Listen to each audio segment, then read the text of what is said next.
Hello friends, स्वागत है आपका हमारे इस यूट्यूब चैनल रोशन शाह स्टडी पॉइंट पर। आज की इस वीडियो में हम क्लास 11th के इकोनॉमिक्स की बुक व्यष्टि अर्थशास्त्र का जो यूनिट 1 है उसके कुछ टॉपिक्स जो बचे हुए हैं उन टॉपिक्स को देखने वाले हैं। उन टॉपिकों में है अर्थव्यवस्था की केंद्रीय समस्याएं, जो कि है क्या उत्पादन किया जाए, कैसे उत्पादन किया जाए और किसके लिए उत्पादन किया जाए। इन समस्याओं का अध्ययन करेंगे कि ये समस्याएं क्या हैं और इनका समाधान कैसे होगा, उसके बारे में भी हम जानेंगे। और इस यूनिट में हम उत्पादन संभावना वक्र यानी पीपीसी को भी जानेंगे कि यह है क्या और ये इसकी विशेषताओं को भी समझेंगे। तो पहली केंद्रीय समस्या है क्या उत्पादन किया जाए। क्या उत्पादन किया जाए की समस्या को दो भागों में बांट दिया गया है कि कौन सी वस्तु का उत्पादन किया जाए और कितनी मात्रा में उस वस्तु का उत्पादन किया जाए। यानी कि क्या उत्पादन किया जाए ये तो प्रश्न आता है, लेकिन वो प्रश्न उठते ही सीधा ये दो प्रश्न उठते हैं कि कौन सी वस्तु का उत्पादन करे और कितनी मात्रा में उस वस्तु का उत्पादन करे। इन्हीं दोनों को अभी डिटेल में समझते हैं। तो पहला है कौन सी वस्तु और सेवाओं का उत्पादन किया जाए। इसमें क्या है, इसमें उत्पादक को ये निर्णय लेना पड़ता है कि कौन सी वस्तु और सेवाओं का उत्पादन किया जाए, क्योंकि जो वस्तुएं होती हैं वो अलग अलग प्रकार की होती है। जैसे उपभोक्ता वस्तु यानी चीनी या कपड़ा, ऐसी वस्तुएं। दूसरी पूंजीगत वस्तु जैसे मशीन या ट्रैक्टर, या युद्धकालीन वस्तु यानी युद्ध के समय में यूज़ होने वाली वस्तु जैसे बंदूक और तोप। शांतिकालीन वस्तु यानी शांति के समय जैसे ब्रेड और मक्खन जैसी वस्तुएं। तो उत्पादक को ये निर्णय लेना पड़ता है कि वो इनमें से कौन सी वस्तु का उत्पादन करे। वो उपभोक्ता वस्तु का उत्पादन करे, वो पूंजीगत वस्तु का उत्पादन करे, या युद्धकालीन और शीतकालीन वस्तु का उत्पादन करे। जब उत्पादक को ये पता चल जाता है कि क्या उत्पादन करना है, तब उसके सामने ये प्रश्न आता है कि उस वस्तु का कैसे उत्पादन करना है। क्योंकि किसी भी वस्तु के उत्पादन करने के दो तरीके होते हैं, दो तकनीक होती है। पहली है श्रम प्रधान तकनीक और दूसरी है पूंजी प्रधान तकनीक। और इन्हीं तकनीकों में से चुनना पड़ता है उत्पादक को कि कौन सी तकनीक का इस्तेमाल करे तो उस वस्तु का उत्पादन हो।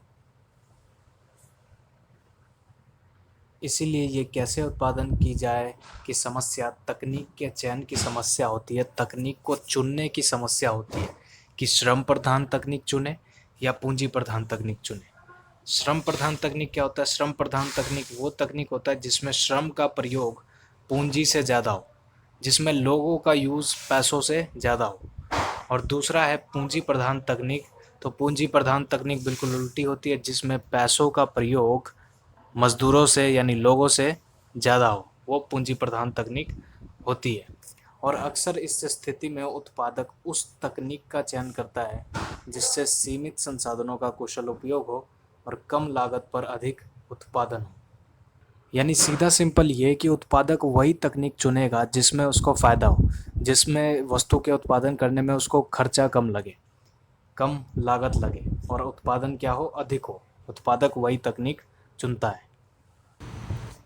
जब ये पता चल जाता है उत्पादक को कि क्या उत्पादन करना है और कैसे उत्पादन करना है, तब उसके सामने एक और प्रश्न उठता है, वो है किसके लिए उत्पादन करना है।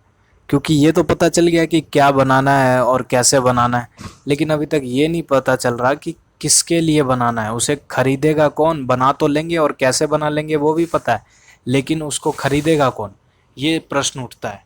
तो किसी भी समाज में जो खरीदार होते हैं, जो क्रेता होते हैं, वो दो प्रकार के होते हैं।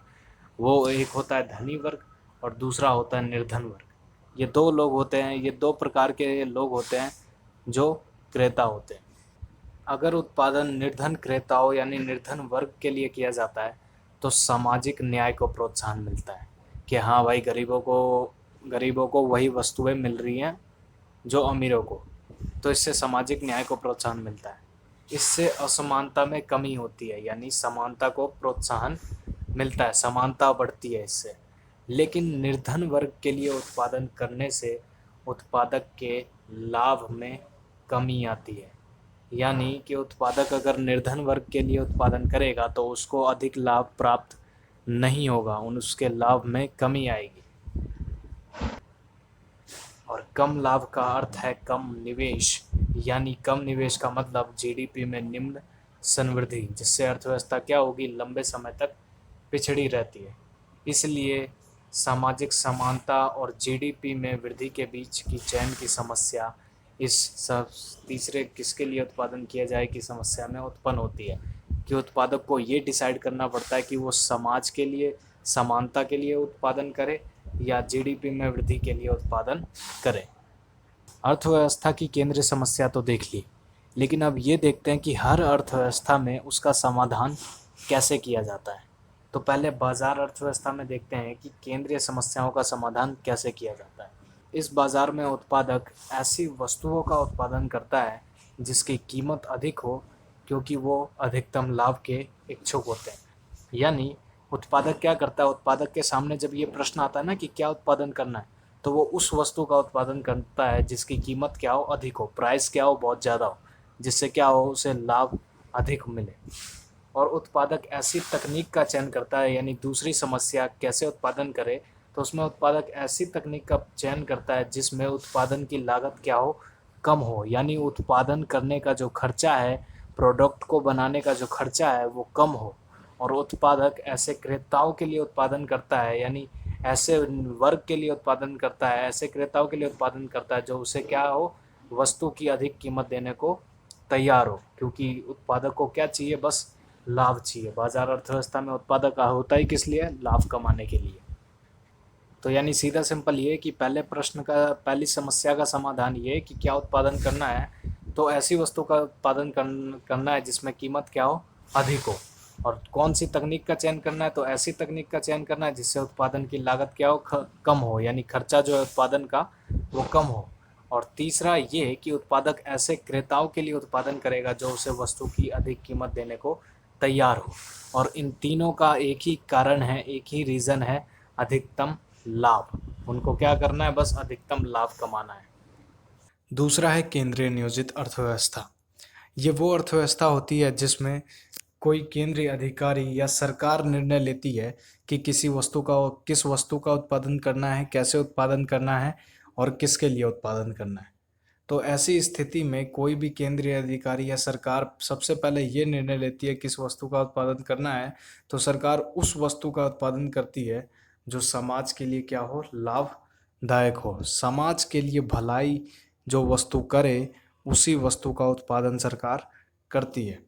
और बात उदाई दूसरी की कैसे उत्पादन करती है, यानी किस तकनीक का चयन करती है, तो उस तकनीक का चयन करती है जो समाज के लिए क्या हो, सबसे ज़्यादा यूज़फुल हो, अधिक उपयोगी हो। जैसे कि बेरोजगारी की स्थिति में श्रम प्रधान तकनीक, यानी जब बेरोजगार होते हैं लोग तो श्रम प्रधान तकनीक की इस्तेमाल करती है वस्तु के उत्पादन के लिए, जिससे लोगों को अधिक से अधिक रोजगार मिले। और तीसरा ये कि केंद्रीय अर्थव्यवस्था में किसके लिए उत्पादन किया जाता है, तो सरकार उसके लिए उत्पादन करती है, समाज के उस वर्ग के लिए उत्पादन करती है जिससे समानता में बराबर हो, सबको समानता प्राप्त हो। सरकार उसी वर्ग के लिए उत्पादन करती है। तीसरी जो अर्थव्यवस्था है वो है मिश्रित अर्थव्यवस्था। इस अर्थव्यवस्था में बाजार की शक्ति और केंद्रीय अधिकारी दोनों निर्णय लेते हैं कि किस वस्तु का उत्पादन करना है, कैसे उत्पादन करना है और किसके लिए उत्पादन करना है। तो बाजार शक्ति जो होती है वो हमेशा लाभ अधिकतम के लिए निर्णय लेती है कि चाहे कुछ भी उत्पादन करे, कैसे भी उत्पादन करे और किसी के लिए भी उत्पादन करे, बस उनको किससे लेना देना है, अपने लाभ से लेना देना है। बाजार की शक्ति को यही होता है। और दूसरी बात हुई केंद्रीय अधिकारी यानी सरकार की, तो सरकार भी उसी वस्तु का उत्पादन करती है और उसी वस्तु का चयन, उसी तकनीक का चयन करती है और उसी समाज का चयन करती है जिससे क्या हो, समाज कल्याण अधिक हो, समाज कल्याण को बढ़ावा मिले, समानता को बढ़ावा मिले। यानी सीधा सिंपल कहे तो बाजार बस अपना लाभ देखता है, लाभ के अनुसार वो वस्तु का चयन करता है या तकनीक का चयन करता है। और जो सरकार होती है वो क्या करती है, वो समाज के कल्याण के लिए, समाज के भलाई के लिए किसी वस्तु का चयन करती है या तकनीक का चयन करती है। अब है उत्पादन संभावना वक्र। तो उत्पादन संभावना वक्र होता क्या है, पहले ये देखते हैं। तो ये वो वक्र होता है जो उपलब्ध संसाधनों द्वारा उत्पादित किसी दो वस्तुओं के विभिन्न संयोगों को प्रकट करता है उसे उत्पादन संभावना वक्र कहते हैं। उत्पादन संभावना वक्र किसे कहते हैं? वो वक्र जो क्या हो, उपलब्ध संसाधन यानी जो संसाधन है उससे जो वस्तु उत्पादित होती है, कोई भी दो वस्तु जो उत्पादित होती है उस संसाधन से, उसके विभिन्न संयोगों को यानी उन दोनों वस्तुओं के संयोगों को जो प्रकट करता है वक्र, उसे उत्पादन संभावना वक्र कहते हैं। उत्पादन संभावना वक्र की कुछ मान्यताएं हैं। वो क्या है कि संसाधन दिए हुए होने चाहिए, यानी संसाधन जो है वो उपलब्ध होने चाहिए, हाँ इतना संसाधन है।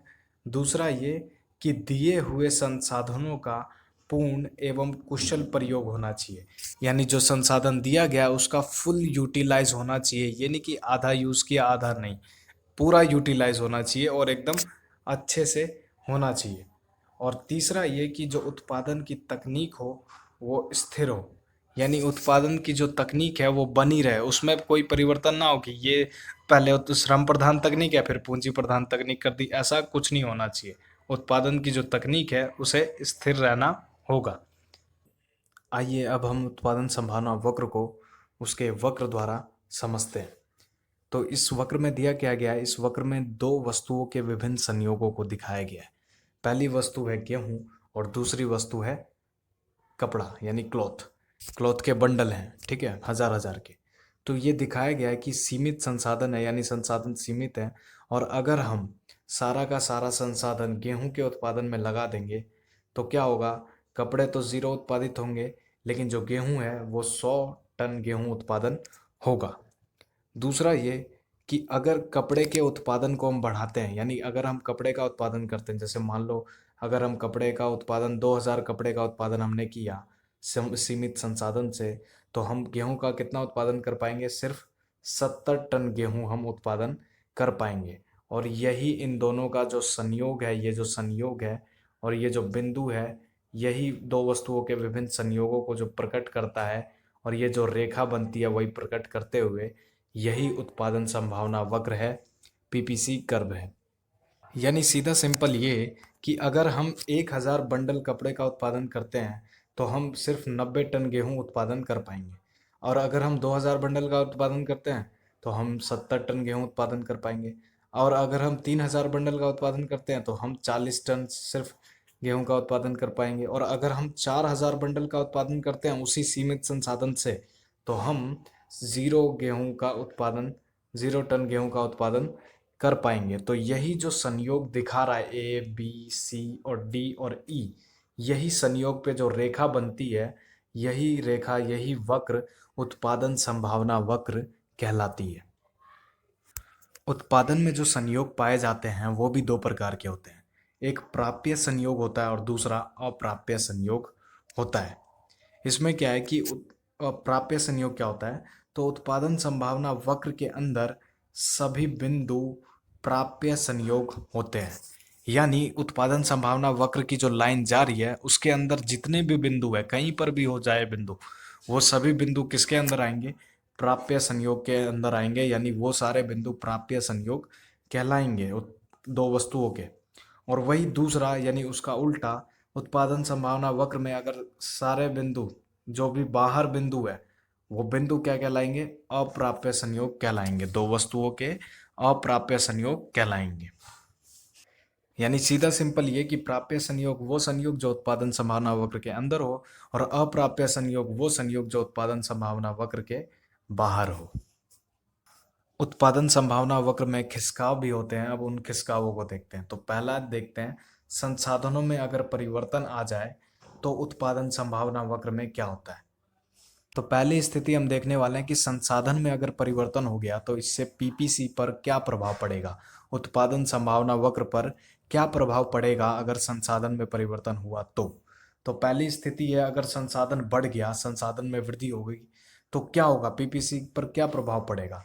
तो अगर संसाधन में वृद्धि हुई तो इससे क्या होगा, अगर ज़्यादा संसाधन आ गया तो इससे क्या होगा, ज़्यादा वस्तुएं उत्पादित होगी, तो पीपीसी जो वक्र है वो खिसक जाएगा दाईं ओर, यानी ऊपर की ओर वो खिसक जाएगा पीपीसी कर्व, संसाधन में वृद्धि होने से। दूसरा ये कि अगर संसाधन में कमी आ गई, यानी संसाधन और कम हो गए, तो इससे क्या होगा, सीधा सिंपल, अगर संसाधन कम हो गए तो वस्तु भी क्या होगी, कम उत्पादित होगी, क्योंकि संसाधन कम है। तो पीपीसी कर्व जो है वो और अंदर की तरफ चला जाएगा, बाईं ओर खिसक जाएगा। दूसरी स्थिति ये है कि अगर तकनीक में परिवर्तन आ गया, टेक्नोलॉजी में चेंज आ गया, तो इससे उत्पादन संभावना वक्र पर यानी पीपीसी पर क्या प्रभाव पड़ेगा। तो पहली स्थिति देखते हैं कि अगर तकनीक यानी वस्तु एक्स के उत्पादन की जो तकनीक है वो अगर बढ़िया हो गई, है ना, वो अगर बढ़िया हो गई, यानी कि वस्तु एक्स को हम उत्पादित करते हैं, मान लो उसकी जो टेक्नोलॉजी है, जिस टेक्नोलॉजी से हम उस वस्तु का उत्पादन कर रहे हैं वो बहुत बढ़िया हो गई, तो क्या होगा उत्पादन संभावना वक्र पर। तो इससे क्या होगा कि जो वस्तु एक्स का जो उत्पादन है वो क्या हो जाएगा, बढ़ जाएगा। तो जो वस्तु एक्स की तरफ जो वक्र है वो खिसक जाएगा वस्तु वाई की तुलना में। दूसरी सिचुएशन अगर ये बन गई कि वस्तु वाई के उत्पादन की जो तकनीक है अगर वो बढ़िया हो गई, वो कुशल हो गई, तो क्या होगा। तो सीधा सिंपल ये कि अगर वस्तु वाई के उत्पादन की तकनीक बढ़िया हो गई तो वस्तु वाई का उत्पादन अधिक होगा। यानी वस्तु वाई की अगर तकनीक अच्छी हो जाती है तो वस्तु वाई का उत्पादन अधिक होगा और पीपीसी कर्व जो है वो उधर की ओर घूम जाएगा। तीसरी सिचुएशन अगर ये भी आ गई कि एक्स और वाई दोनों की तकनीक अगर अच्छी हो गई तो क्या होगा। तो अगर दोनों की तकनीक अच्छी हो गई तो इससे क्या होगा, दोनों की तकनीक अच्छी हुई तो इससे क्या होगा, जो पीपीसी है वो खिसक जाएगा, दाईं ओर खिसक जाएगा, यानी दोनों वस्तुओं का उत्पादन अधिक होगा। उत्पादन संभावना वक्र को तो देख लिया, अब देखते हैं कि जो उत्पादन संभावना वक्र है उसकी विशेषताएं कौन कौन सी है। तो उस उत्पादन संभावना वक्र की दो मेन विशेषताएं हैं, उनको देखते हैं। तो जो पहली विशेषता है उत्पादन संभावना वक्र की वो ये है कि उत्पादन संभावना वक्र का ढलान नीचे की ओर होता है। हमेशा उत्पादन संभावना वक्र का जो ढलान होता है वो हमेशा नीचे की ओर होता है। ऐसा क्यों क्यों होता है, पीपीसी का ढलान हमेशा नीचे की ओर बाएं से दाएं क्यों होता है। तो इसलिए होता है क्योंकि उपलब्ध संसाधन जो होते हैं वो सीमित होते हैं, यानी लिमिटेड होते हैं। इसलिए वस्तु x का उत्पादन अधिक करने के लिए वस्तु y का उत्पादन कम करना पड़ता है। इसीलिए जो उत्पादन संभावना का वो जो वक्र है उसका ढलान नीचे की ओर होता है। यानी अगर वस्तु x है, वस्तु x का उत्पादन अधिक करना है तो वस्तु y का उत्पादन कम करना पड़ेगा। तो यही कमी जब आती है, यही कमी जब दिखाई देती है कि हाँ उत्पादन कम हो रहा है वस्तु y का, तो इसी से जो ढलान वक्र का जो ढलान है वो नीचे की ओर होता है, बाएं से दाएं नीचे की ओर होता है। दूसरी विशेषता यह है उत्पादन संभावना वक्र की कि जो उत्पादन संभावना वक्र होता है वो मूल बिंदु की ओर नतोदर होता है, यानी मूल बिंदु की ओर झुका होता है ना, ऐसा कर्व होता है। और उत्पादन संभावना वक्र बिल्कुल ऐसा होता है, यानी इस मूल बिंदु की ओर क्या होता है, झुका हुआ होता है। ऐसा क्यों होता है, आइए उस कारण को देखते हैं।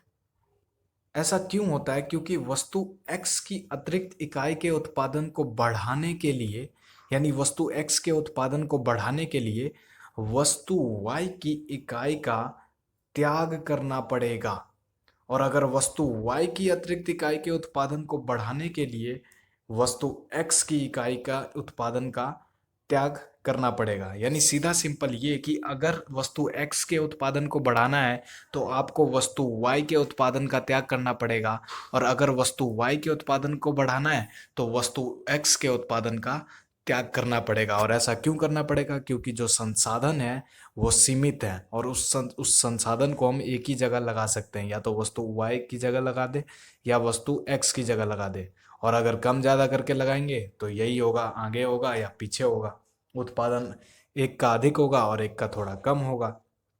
तो इसी त्याग की प्रक्रिया को, इसी वस्तु के त्याग की प्रक्रिया को त्याग बढ़ती हुई लागत या अवसर लागत कहते हैं। यानी सीधा सिंपल ये कि वस्तु x के उत्पादन को अगर बढ़ाना है तो वस्तु y के उत्पादन का त्याग करना ही पड़ेगा, क्योंकि संसाधन सीमित है। और इसी त्याग की प्रक्रिया को बढ़ती हुई लागत या अवसर लागत कहते हैं। जैसे मैं आपको एक एग्जांपल देता हूँ, जैसे मान लो कि हम एग्ज़ाम में बैठे हुए हैं और आखिरी के 5 मिनट बचे हुए हैं और हमारे 2 क्वेश्चन रह रहे हैं अभी 6-6 मार्क्स के, ठीक है। तो हमारे पास 5 ही मिनट है, और ये क्या है, संसाधन है कि 5 ही मिनट है, यानी संसाधन सीमित है, 5 से 6 मिनट वो नहीं होने वाला, 5 ही मिनट है, यानी संसाधन सीमित है। और क्या है कि हमारे पास सामने दो क्वेश्चन है, एक तो मान लो क्वेश्चन नंबर 9 है जो 6 अंक का है, और दूसरा क्वेश्चन यानी क्वेश्चन नंबर 10 जो वो भी 6 अंक का है। तो अब हमारे पास क्या है, हमारे पास 5 ही मिनट है, तो हम ये चुनते हैं कि हमें कौन सा प्रश्न करना है, हमें 9वां प्रश्न करना है या 10वां प्रश्न करना है, क्योंकि अगर हम 9वें प्रश्न को पूरा करेंगे तो हमारा 10वां प्रश्न छूट जाएगा, क्योंकि हम 5 मिनट में सिर्फ एक ही क्वेश्चन कर सकते हैं मान लो। तो यानी कि 9वें प्रश्न को करने के लिए हमें 10वें प्रश्न का त्याग करना पड़ेगा, या 10वें प्रश्न को पूरा करने के लिए हमें 9वें प्रश्न का त्याग करना पड़ेगा, या तो अगर दोनों करना है तो दोनों आधा आधा करना पड़ेगा। तो यही जो त्याग होता है, यही जो त्याग होता है, इसी त्याग की प्रक्रिया को बढ़ती हुई लागत या अवसर लागत कहते हैं।